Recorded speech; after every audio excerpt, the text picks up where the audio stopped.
নমস্কার, আপনাদের সবাইকে স্বাগত। হায়দ্রাবাদের ডিফেন্স রিসার্চ অ্যান্ড ডেভেলপমেন্ট ল্যাবরেটরিতে, যা ডিফেন্স রিসার্চ অ্যান্ড ডেভেলপমেন্ট অর্গানাইজেশনের অধীনস্থ, সেই সংস্থা হাইপারসোনিক প্রযুক্তিতে বড় সাফল্য অর্জন করেছে।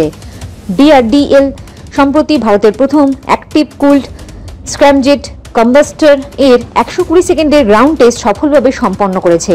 এই সাফল্য ভারতের পরবর্তী প্রজন্মের হাইপারসোনিক মিসাইল তৈরির ক্ষেত্রে গুরুত্বপূর্ণ মাইলফলক স্থাপন করেছে।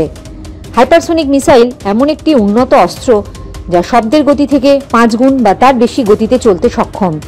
এই অস্ত্রগুলি বর্তমান বিমান প্রতিরক্ষা ব্যবস্থাগুলিকে এড়িয়ে দ্রুত এবং উচ্চ প্রভাবশালী আঘাত হানতে সক্ষম। আমেরিকা, রাশিয়া, ভারত ও চীন সহ একাধিক দেশ হাইপারসোনিক প্রযুক্তি উন্নয়নের ক্ষেত্রে কাজ করেছে। হাইপারসোনিক যানবাহনের মূল চাবিকাঠি হল স্ক্র্যামজেট ইঞ্জিন, যা কোনো চলমান অংশ ছাড়াই শব্দের গতির থেকে বেশি গতিতে জ্বালানি পুড়িয়ে কাজ করতে সক্ষম।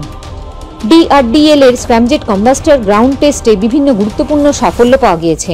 এর মধ্যে রয়েছে সফল ইগনিশন অ্যান্ড স্থিতিশীল জ্বলন। স্ক্র্যামজেট ইঞ্জিনে জ্বালানি প্রজ্বলনকে তুলনা করা হয় ঝোড়ো হাওয়ার মোমবাতি জ্বালিয়ে রাখার সঙ্গে। DRDL বিশেষ প্রযুক্তি ব্যবহার করে এমন একটি ফ্লেম স্টেবিলাইজেশন টেকনিক তৈরি করেছে যা প্রতি সেকেন্ডে 1.5 কিলোমিটার বাতাসের গতির মধ্যেও ক্রমাগত জ্বলে থাকাকে ধরে রাখতে সক্ষম। ইঞ্জিনের কাঠামো উন্নয়নে উন্নত কম্পিউটেশনাল ফ্লুইড ডায়নামিক্স ব্যবহার করা হয়েছে।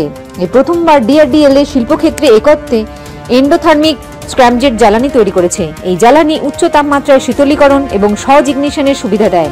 শিল্পস্তরে এই বিশেষ জ্বালানির জন্য উন্নত উৎপাদন প্রক্রিয়া তৈরি করা হয়েছে। তাছাড়া একটি উন্নত থার্মাল ব্যারিয়ার কোটিং তাপ তৈরি করা হয়েছে, যা হাইপারসোনিক ফ্লাইটের সময় তাপমাত্রার চরম মাত্রা সহ্য করতে পারে। DRDL এর বিজ্ঞান ও প্রযুক্তি দপ্তরের সহযোগিতায় তৈরি এই বিশেষ সিরামিক কোটিং ইস্পাতের গলনাঙ্কের উপর কাজ করতে সক্ষম। জয় হিন্দ, জয় জওয়ান, জয় কিষান।